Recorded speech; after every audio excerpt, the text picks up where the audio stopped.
Bonjour à tous et bienvenue sur la chaîne J'affûte mes lames. Aujourd'hui, on se retrouve pour une vidéo d'affûtage avec un modèle de chez Proelia. Donc, c'est un acier D2.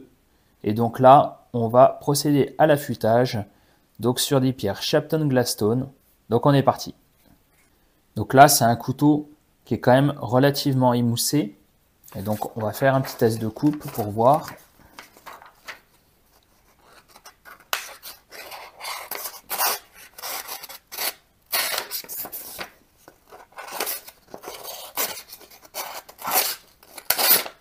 Bon bah voilà, autant vous dire que le couteau ne coupe plus.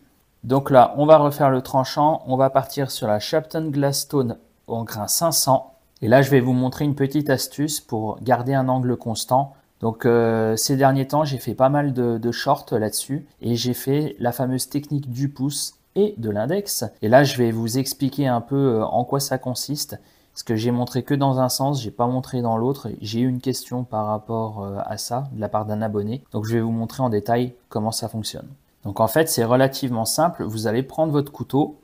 Alors je vais humidifier un petit peu la pierre. Alors il existe plein de techniques pour garder un angle constant. D'ailleurs, j'avais fait une vidéo à ce sujet, donc là je vais vous la mettre par ici. Vous pourrez visionner. Donc là, celle que je vais vous montrer, c'est la technique du pouce et de l'index. Et en fait, c'est relativement simple. Vous allez mettre votre couteau à plat sur la pierre. Voilà. Vous allez regarder votre angle. Donc là, on va estimer que l'angle, c'est celui-là. D'accord? Vous allez bien prendre un repère là où vous allez mettre votre index ou votre pouce quand vous allez affûter. En l'occurrence, moi, alors sur ce couteau-là, ça va être relativement simple. Ça va être ici. D'ailleurs, je vais faire une marque tout de suite. Voilà.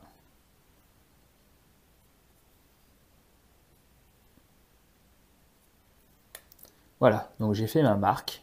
Hop. Et comme ça, on a notre point de repère. Ensuite, donc, comme j'ai dit, on va venir donc trouver notre angle. Donc là, notre angle, il va se situer par ici. Et là, ce qu'on va faire, c'est qu'on va prendre notre index. Voilà. Et on va venir appuyer ici. Donc là, c'est là où j'aurai ma marque. D'accord? Et en fait, mon index et mon pouce vont longer la pierre, comme ça, tout le long de mon affûtage. D'accord? Donc là, je mets mon index, j'appuie pour qu'on ait la marque sur mon doigt. Vous voyez ici la marque? Donc là, je vais faire ma marque tout de suite au feutre. Voilà, donc là, j'ai ma marque. Une fois que c'est fait, vu que mon pouce, je vais le positionner comme ça et il va longer la pierre, et bien là, je vais me mettre donc sur la pierre qui est parfaitement plane et je vais faire toucher mes deux doigts, comme ça. Et là, j'ai ma marque. Voilà. Donc là, ça me permet d'avoir mon angle constant. Donc quand je vais venir ici, hop, en 2 secondes c'est fait. Je viens ici, j'ai mon angle, bam. Quand je vais être ici, donc ma marque, elle est ici. Hop, je viens comme ça. Et là, j'ai mon angle. Bien sûr, regardez bien mon poignet est verrouillé. Là, il y a une courbure. Mon poignet est bien verrouillé. Là, c'est mon épaule qui va bouger. Et ici, c'est pareil. Là, hop, mon poignet est bien verrouillé. Je fais glisser le long de la pierre.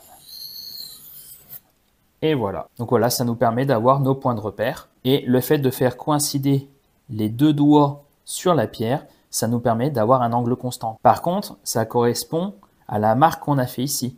Si jamais on positionne notre pouce ou notre index ailleurs, ça va changer notre angle.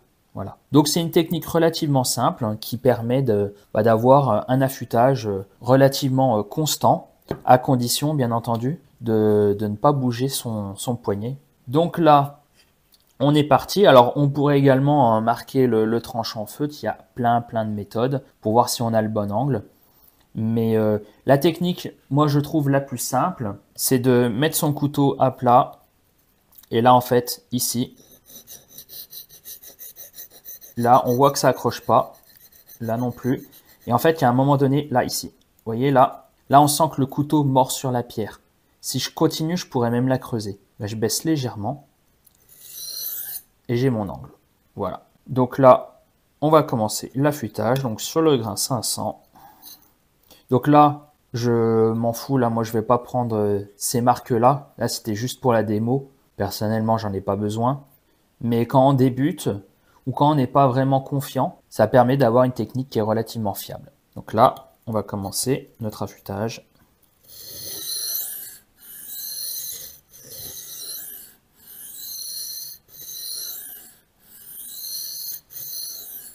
Ça sert à rien d'aller vite.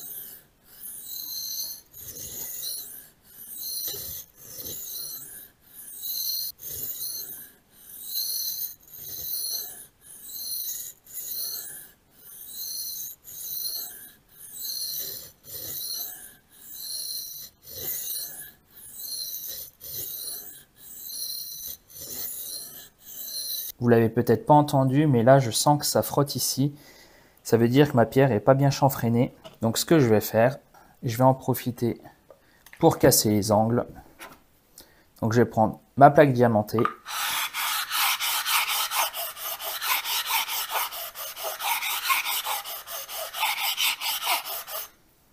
Voilà. Permet d'arrondir légèrement les angles.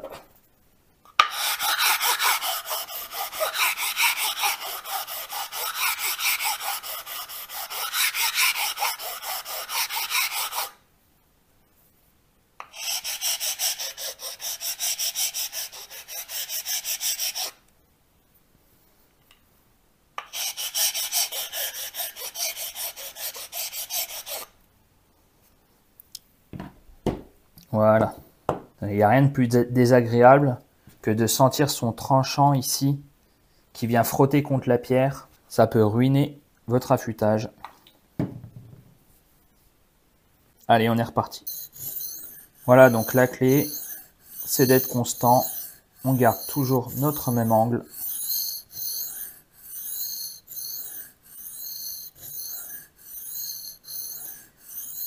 Donc là, la pierre est relativement efficace. Le grain 500 de la Glasstone travaille assez rapidement. On va pas avoir besoin de passer énormément de temps. Et vraiment, la clé dans l'affûtage, c'est le verrouillage du poignet. Le poignet ne doit jamais bouger. Parce que s'il bouge, bah forcément, voilà, votre angle il va varier. On continue encore quelques passes. Mais je vous ai dit, ça travaille très vite.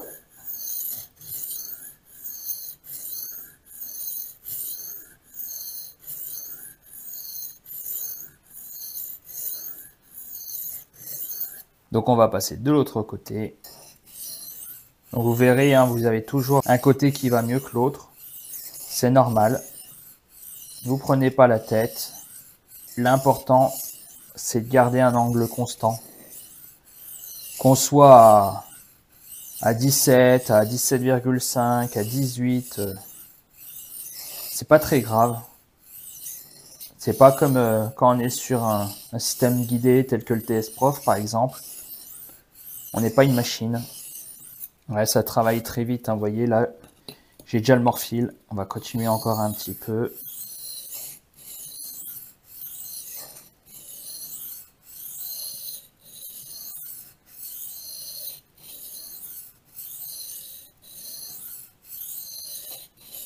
Donc après, c'est important d'essayer plein de techniques. Donc les techniques que je vous montre, mais également d'autres techniques que vous pouvez voir sur d'autres chaînes ou des techniques que vous expérimentez. Et après, il suffit de trouver celle qui vous convient pour vous. Une fois que vous vous sentez à l'aise. Et puis après, ça vient relativement rapidement. C'est l'affûtage à main levée, c'est vraiment une mémoire musculaire. Ça demande pas mal de temps d'adaptation au départ. Mais au bout d'un moment, vous allez voir que ça devient machinal. C'est un peu comme quand vous apprenez à conduire. Au départ, ben voilà, vous êtes concentré sur le volant, comment passer les vitesses, l'embrayage, ça vous paraît compliqué. Et puis ben maintenant, ben, quand vous conduisez, ben, vous réfléchissez même plus, vous faites même plus attention quand vous passez les vitesses. Et ben là, c'est exactement la même chose. Voilà, donc là c'est bon, j'ai le morphile. Donc là, on va faire quelques passes légères pour démorphiler légèrement.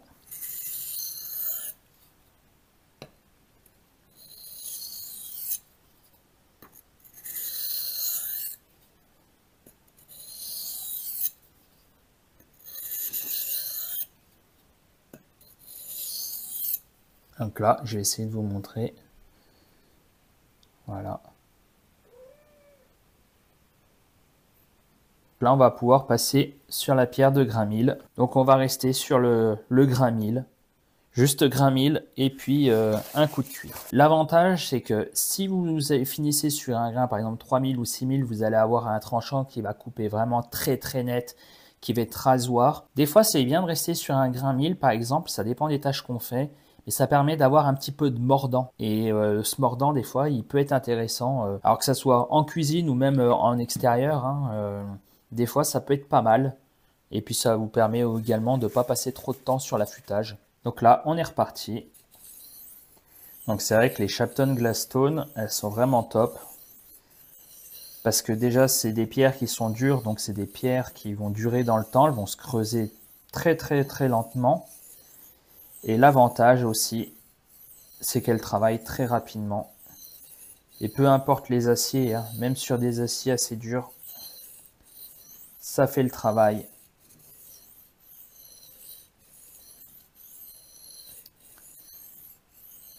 Donc si vous cherchez des pierres polyvalentes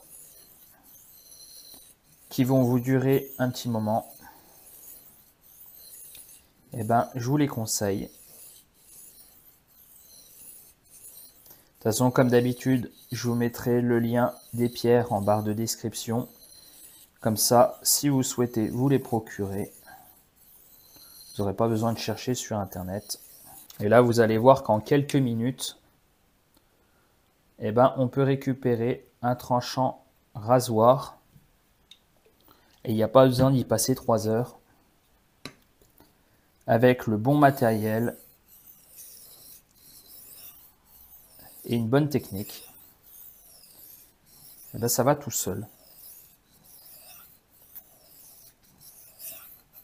Et comme je le dis souvent, c'est vrai que quand on a un système guidé, bah, c'est vrai que ça nous facilite la tâche puisqu'on n'a pas cette gestion de l'angle à avoir. La machine le fait pour nous. Mais l'avantage également de travailler sur une pierre, bah, c'est que c'est quand même gratifiant quand on arrive à avoir un bon tranchant. Ça nous permet voilà, d'être satisfait de notre travail et de dire que bah, finalement on n'a eu recours à aucune machine. On a été capable de le faire seul,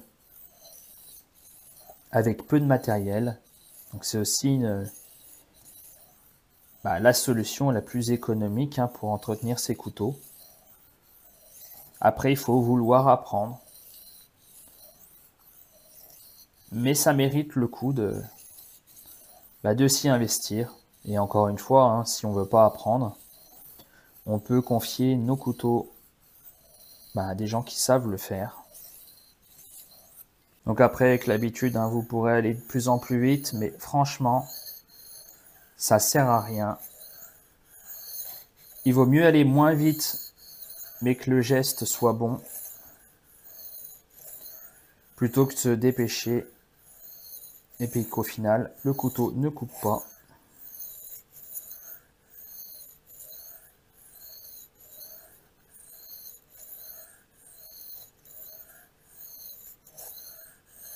Donc là, on en a fini. Donc là, on va démorphiler gentiment.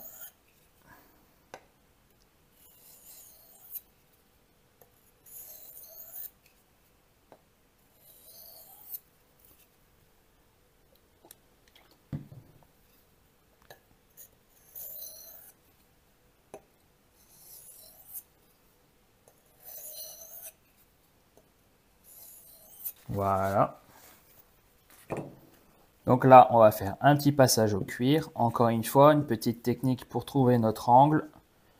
On vient, comme si on allait couper notre cuir, on relève progressivement. Hop, là, on sent qu'on va couper le cuir, on baisse légèrement. Et voilà. On a notre angle.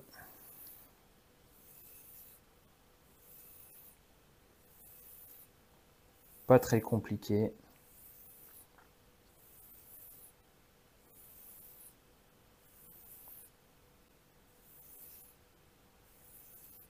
L'autre côté, c'est pareil. Couteau à plat, on fait comme si on coupait le cuir. Ah, ici, on a le point d'accroche. On baisse légèrement.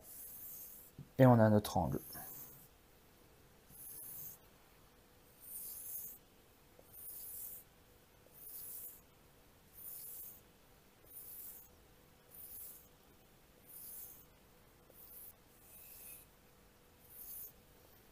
Et donc, on va regarder ça ensemble. Et voilà, on se retrouve pour le test de coupe. Donc, on va voir ce que ça donne. Voilà.